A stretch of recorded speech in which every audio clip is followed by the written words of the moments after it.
नमस्कार। Uttarakhand heritage media channel में आप सभी का हार्दिक स्वागत एवं अभिनंदन। आज के इस वीडियो में हम आपको रहस्यमय पाताल भुवनेश्वर गुफा के बारे में बताएंगे।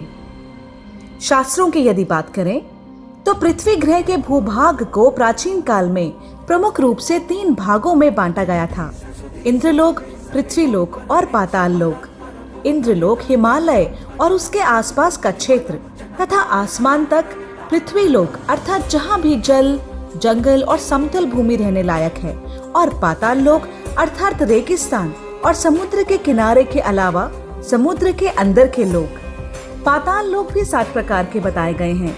जब हम यह कहते हैं कि भगवान विष्णु ने राजा बलि को पाताल लोक का राजा बना दिया, तो किस पाताल का, यह जानना भी जरूरी है। 7 पातालों में से एक पाताल का नाम पाताल ही है। हिंदू धर्म में पाताल लोक की स्थिति पृथ्वी के नीचे बताई गई है। नीचे से अर्थ समुद्र में या समुद्र के किनारे। पाताल लोक में नाग, दैत्य, दानव और यक्ष रहते हैं।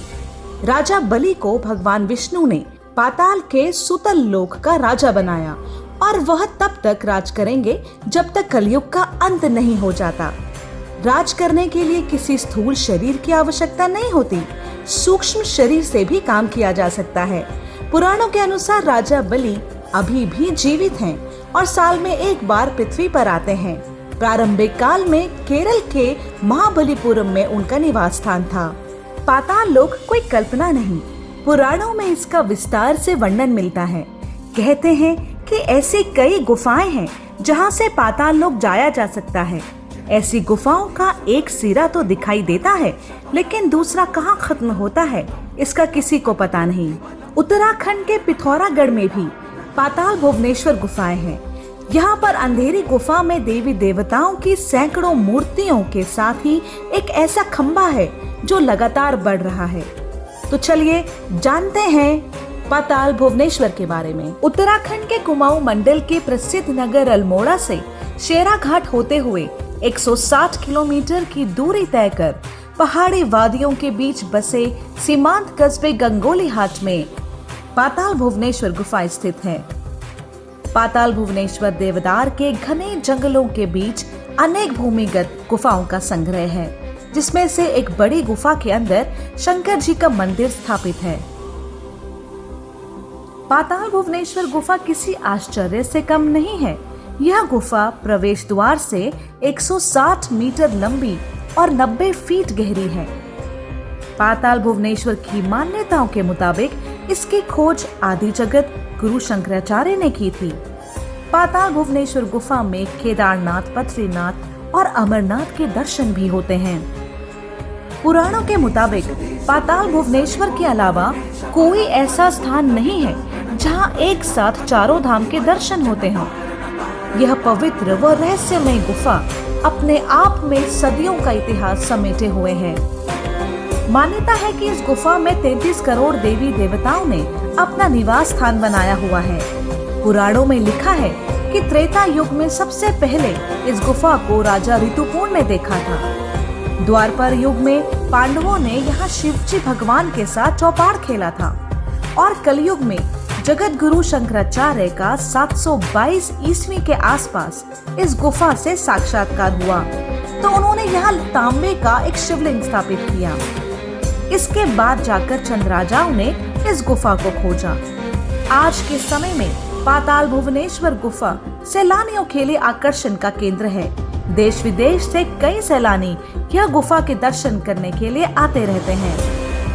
हिंदू धर्म में भगवान गणेश जी को प्रथम पूज्य माना गया है। गणेश जी के जन्म के बारे में कई कथाएं प्रचलित हैं। कहा जाता है कि एक बार भगवान शिव ने क्रोध में गणेश जी का सिर धड़ से अलग कर दिया था। बाद में माता पार्वती जी के कहने पर भगवान गणेश को हाथी का मस्तक लगाया गया था, लेकिन जो मस्तक शरीर से अलग किया गया, माना जाता है कि वह मस्तक भगवान शिव जी ने पाताल भुवनेश्वर गुफा में रखा है। पाताल भुवनेश्वर की गुफा में भगवान गणेश कटे शिला रूपी मूर्ति के ठीक ऊपर 108 पंखुड़ियों वाला शवाष्टक दल ब्रह्म कमल के रूप की एक चट्टान है। इससे ब्रह्म कमल से पानी भगवान गणेश के शिलारूपी मस्तक पर दिव्य बूंद टपकती है। मुख्य बूंद आदि गणेश के मुख में गिरती हुई दिखाई देती है। मान्यता है कि यह ब्रह्म कमल भगवान शिव ने ही यहाँ स्थापित किया था। गुफा के अंदर जाने के लिए लोहे की जंजीरों का सहारा लेना पड़ता है। यह गुफा पत्थरों से बनी हुई है। इसकी दीवारों से पानी रिसता रहता है, जिसके कारण यहाँ के जाने का रास्ता बेहद चिकना है। गुफा में शेषनाग के आकार का पत्थर है। उन्हें देखकर ऐसा लगता है जैसे उन्होंने पृथ्वी को पकड़ा हुआ है। इस गुफा की सबसे खास बात तो यह है कि यहाँ एक शिवलिंग है जो लगातार बढ़ रहा है। वर्तमान में शिवलिंग की ऊंचाई 1.50 फीट है और शिवलिंग को छूने की लंबाई 3 फीट है। यहाँ शिवलिंग को लेकर यह मान्यता है कि जब यह शिवलिंग गुफा की छत को छू लेगा तब दुनिया खत्म हो जाएगी। संकरे रास्ते से होते हुए इस गुफा में प्रवेश किया जा सकता है। गुफा में घुसते ही शुरुआत में यानी पाताल के प्रथम तल नरसिम्हा भगवान के दर्शन होते हैं। गुफाओं के अंदर बढ़ते हुए गुफा की छत से गाय की एक थन की आकृति नजर आती है। यह आकृति कामधेनु गाय का स्तन है। इस गुफा के अंदर आपको मुड़ी गर्दन वाला गौड़ यानी हंस एक कुंड के ऊपर बैठा दिखाई देता है। यह माना जाता है कि शिव जी ने इस कुंड को अपने नागों के पानी पीने के लिए बनाया था। इसकी देखरेख गरुड़ के हाथ में थी, लेकिन जब गरुड़ ने ही इस कुंड से पानी पीने की कोशिश की तो शिव जी ने गुस्से में उसकी गर्दन मोड़ दी। दीवारों पर हंस बने हुए हैं, जिसके बारे में यह माना जाता है कि यह ब्रह्मा जी के हंस हैं। गुफा के अंदर एक हवन कुंड भी है। इस कुंड के बारे में कहा जाता है कि इसमें जन्मेजय ने नाग यज्ञ किया था, जिसमें सभी सांप जलकर भस्म हो गए थे। तो जब भी आपका उत्तराखंड आने का विचार बने तो पाताल भुवनेश्वर गुफा में जरूर जाइएगा। यदि आपको हमारा वीडियो पसंद आया तो इसको लाइक और शेयर जरूर करें, और यदि आपने हमारे चैनल को अभी तक सब्सक्राइब नहीं किया है तो हमारे चैनल को तुरंत सब्सक्राइब करें और लेटेस्ट अपडेट्स पाने के लिए बेल आइकन दबाना ना भूलें। धन्यवाद।